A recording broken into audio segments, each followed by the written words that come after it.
എന്താടാ ഇവിടെ? ഒന്നുമില്ല. ഒന്നുമില്ലേ? വേറെ ഒന്നുമില്ല ഏട്ടാ, ഒന്ന് മൂത്രിക്കാന്ന് കരുതി വന്നതാണ്. 10-12 കിലോമീറ്റർ അപ്പുറത്ത് താമസിക്കുന്ന നിനക്ക് രാവിലെ മൂത്രം ഒഴിക്കാൻ എന്റെ മതിൽ തന്നെ വേണമല്ലേ? അതാണ് ഈ വലിയ ഉറപ്പില്ലാത്ത മതിലും. അയ്യോ ചേട്ടാ, നമ്മുടെ വട്ടപ്പറമ്പിൽ വർക്കി ചേട്ടയില്ലേ, വർക്കി ചേട്ടായും കറിക്കറിക്കാൻ തേങ്ങയില്ലാന്ന് മൊബൈലിൽ വിളിച്ച് പറഞ്ഞു. അപ്പൊ 1-2 കൊല തേങ്ങ വെട്ടി കൊടുക്കാന്ന് പറഞ്ഞു വന്നാണ്. എന്റെ മതിലെ കൂടെ എത്തി നോക്കിയാ അയാളുടെ കൊല വീഴുവോ? എടാ, അയാളുടെ കൊല വീഴണമെങ്കിൽ അയാളുടെ കൊല തന്നെ കൈകാര്യം ചെയ്യണം. അല്ല, ചേട്ടന്റെ പറമ്പല്ലേ, അപ്പൊ ഇടയ്ക്കൊക്കെ എന്റെ കണ്ണൊക്കെ എത്തുന്നത് കുറച്ച് നന്നായിരിക്കുമല്ലോ എന്ന് കരുതിയിട്ട് വന്നതാണ്. അതിന് ഞാൻ വേറെ അൽസേഷൻ പട്ടിയെ വാങ്ങി നിർത്തിക്കോളാം. ചെല്ലടാ, പോ പോ. എന്റെ പറശ്ശിന് കടവ് മുത്തപ്പ, ഇനി അബദ്ധത്തിൽ പോലും ഈ മനുഷ്യന്റെ പറമ്പിൽ ഞാൻ കണ്ണെടുത്ത് വെക്കില്ലേ. ഇങ്ങനെയുള്ള ഒരു കളവായി അവന്റെ ഒരു കൊല. വരണ്ട് ചെന്ന് കയറിക്കോട്, അപ്പന്റെ കൊല കാണാനില്ലെന്ന്.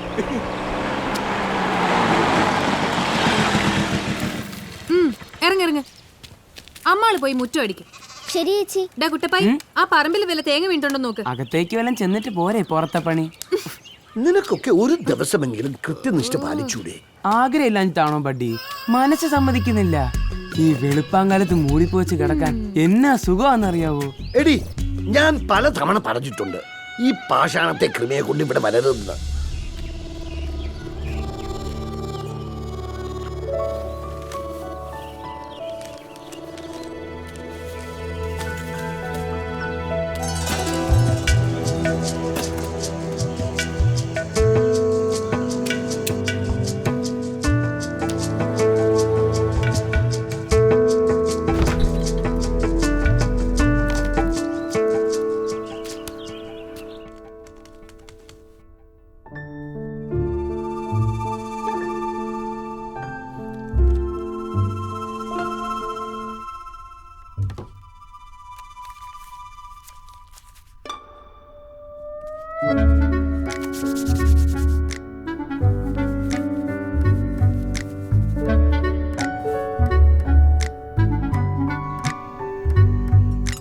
എടി, തടവുകാരുടെ സന്തോഷത്തിനു വേണ്ടി നിന്റെ അച്ഛന്റെ നാടകം ജയിലിൽ അവതരിപ്പിച്ചെന്ന് പത്രത്തിൽ വാർത്തയുണ്ട്.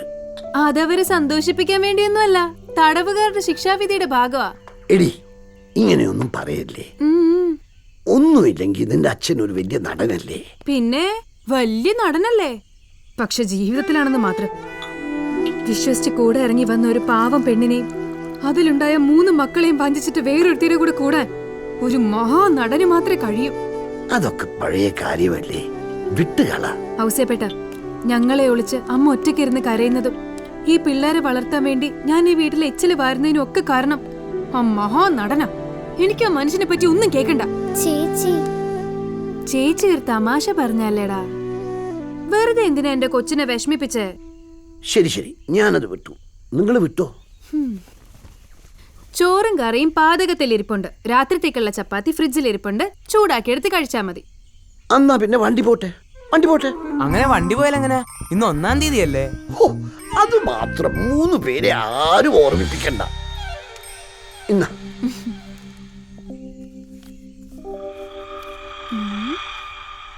അല്ല, ഔസേപ്പേട്ടന്റെ മലയാളം മാഷാണോ കണക്ക് പഠിപ്പിച്ചേ? അല്ല, ഇതില് 400 രൂപയുടെ കുറവുണ്ടേ. അത് നീ പറയൂന്ന് എനിക്കറിയാം. പോയ മാസം ഓണമാണ്, കോടി വാങ്ങിക്കണമെന്ന് പറഞ്ഞ് 400 രൂപ മുൻകൂർ വാങ്ങിച്ചത് നീ മറന്നുപോയോ? അത് ഫെസ്റ്റിവൽ അലവൻസ് അല്ലേ? ഓ പിന്നെ, സർക്കാർ ഓഫീസിലല്ലേ ജോലി. സത്യം പറഞ്ഞ ഔസേപ്പേട്ടനെ പിശുക്കെന്ന് വിളിക്കുന്ന തെമ്മാടിത്തരാ. പിടിച്ചുപറിക്കാരെന്നാ കുറച്ചും കൂടി ചേരുന്നത്. വാ ചേച്ചി, നമുക്ക് പോവാം. പോവാ മോളെ, ഇല്ലെങ്കിൽ നമ്മള് രാവിലെ താമസിച്ചു വന്നതിന്റെ പൈസയും കൂടി പിടിച്ചു പറിക്കും. വാ. ആ, എനിക്ക് കമ്പ്യൂട്ടർ എക്സാമാ. ഒരാഴ്ച മോൻ തന്നെ വെച്ചുണ്ടാക്കി കഴിച്ചാ മതി. പരീക്ഷ കഴിയും വരെ ഈ പരിസരത്ത് ഞാൻ കാലുകുത്തില്ല. വാ മോളെ.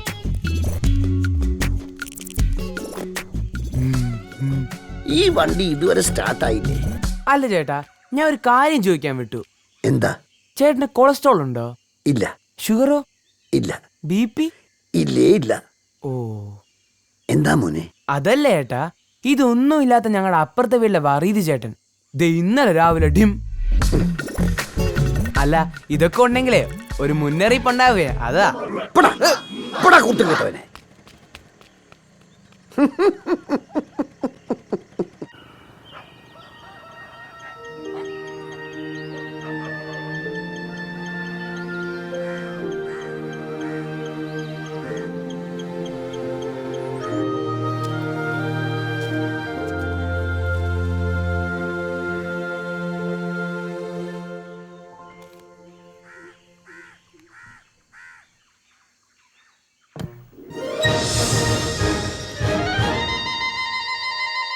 Welcome back to your choice. Hello, ഞാൻ സുലേഖയാണ്. ആ സുലേഖ ചേച്ചി, എന്തൊക്കെയുണ്ട് വിശേഷങ്ങൾ?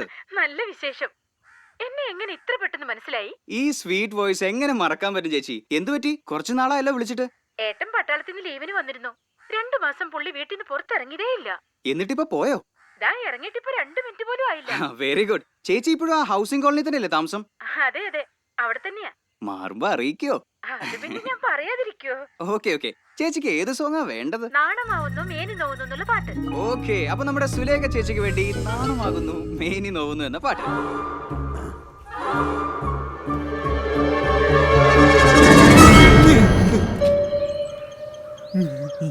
എന്താടാ നിന്റെ അസുഖം? ചേട്ടാ പിന്നെ അത് കൂവളത്തിന്റെ അല്ല, കൂവളത്തിന്റെ ഇല എന്റെ മകന്റെ പുറത്ത്. അതെ. അല്ല, കൂവളത്തിന്റെ ഇല അല്ല, ഈ വീടിന് മേലെ ചാഞ്ഞ് തെങ്ങിന്ന് വല്ല കൊലയും വെട്ടാണ്ടോ നോക്കിയതാ. ആ കൊല വെട്ടിയിട്ടല്ലേ ഇന്നലെ എന്റെ ഓട് പൊളിച്ചത്. ഓ, ഞാൻ അത് മറന്നുപോയി. ഞാനത് മറന്നിട്ടില്ല. ഓട് ഒന്നിന് 28 രൂപ 50 പൈസ വെച്ച് 12 ഓടിന് 342 രൂപ. അതെ, അത് നിന്റെ അടുത്ത മാസത്തെ ഏറ്റക്കൂലിന് ഞാൻ കുറയ്ക്കും. എന്നാ പിന്നെ ചേട്ടന്റെ കൊലയെന്ന് ഞാൻ വിട്ടു. ഇങ്ങേർക്ക് വേണ്ടെങ്കിൽ ഇങ്ങേരെ കൊല എനിക്കെന്തിന്? ഇതിലെന്തോ ഒരു ചുറ്റിക്കളി ഉണ്ടല്ലോ.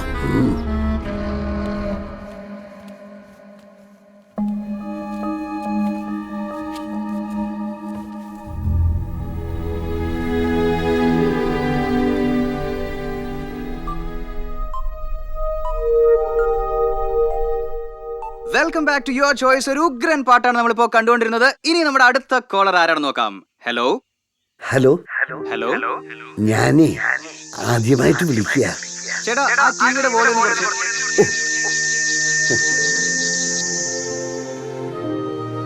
എനിക്ക് പകൽ സമയം പോകുന്നില്ല, അതാ വിളിച്ച്. ഇത് പകല് സമയം പോകാനുള്ള പരിപാടിയല്ല. ലവേഴ്സിന് വേണ്ടിയുള്ള പ്രോഗ്രാം ആണെന്ന് മനസ്സിലായി. എനിക്കൊരു പാട്ട് മതി. അങ്കിളുടെ പേരെന്താ? നീലങ്കാവിൽ ജോസഫ് കുര്യൻ. ഔസേപ്പെന്നാ എല്ലാരും എന്നെ വിളിക്കുന്നത്. ചേട്ടന് ഏത് പാട്ടാ വേണ്ടത്? വീട് പൂന്തരം കായലിനക്കരയാ. ആ പോസ്റ്റ് ഓഫീസ് കഴിഞ്ഞ് ചെമ്മൺ റോഡിലൂടെ മുന്നോട്ട് പോയാൽ ഇടതുവശത്തിൽ 4ാമത്തെ വീടാ. അതൊക്കെ പോട്ടെ, ഔസേപ്പേട്ടന് ഏത് പാട്ടാ വേണ്ടതെന്ന് പറയൂ. അന്നാമ്മയ എന്റെ ഭാര്യ 30 വർഷം മുമ്പേ മരിച്ചുപോയി. ഔസേപ്പേട്ടാ, നമ്മുടെ ഒരുപാട് കോളേഴ്സ് വെയിറ്റ് ചെയ്യണേ. അവൾ എന്നും പാടുന്ന ഒരു പാട്ടുണ്ട്. താമര കുമ്പിളല്ലോ മമ ഹൃദയം. കണ്ട് കൊതി തീരും മുമ്പേ അവളെ കർത്താവ് അങ്ങ് കൊണ്ടുപോയ. ഇതൊക്കെ ഭയങ്കര ഓൾഡ് സോങ് അല്ലേ? ലൈബ്രറിയിൽ ഉണ്ടാവില്ല. ചേട്ടനെ ഒരു ഉഗ്രൻ സോങ് വെച്ചേ. ഒറ്റയ്ക്കിരിക്കുന്ന ചേട്ടന് വേണ്ടി ഒരു അടിപൊളി പാട്ട്.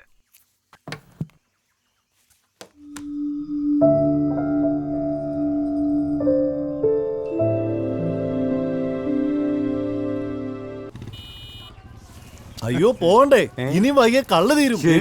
ഞാൻ റെഡി. അതെ, ഔസേപ്പിനോട് എന്നും പറയാറുള്ളത് ഇന്നും പറയാ. എന്തോ മനസ്സിലായി. ഷെയർ ഇടാത്തവരെ കള്ള് ഷാപ്പിലേക്ക് കൊണ്ടുപോകുന്നില്ല. ഔസേപ്പ് പേടിക്കണ്ട, ഈ കള്ളിനൊരു കുഴപ്പമുണ്ട്. ഓസ് അടിച്ചാ വയറ്റി പിടിക്കില്ല. നല്ലൊരു വസ്തു ഭൂലോകത്തിൽ അടിമറിയേ, എന്നോളം വയറ്റിൽ ചെന്നാൽ ഭൂലോകം തരികിടതില്ല.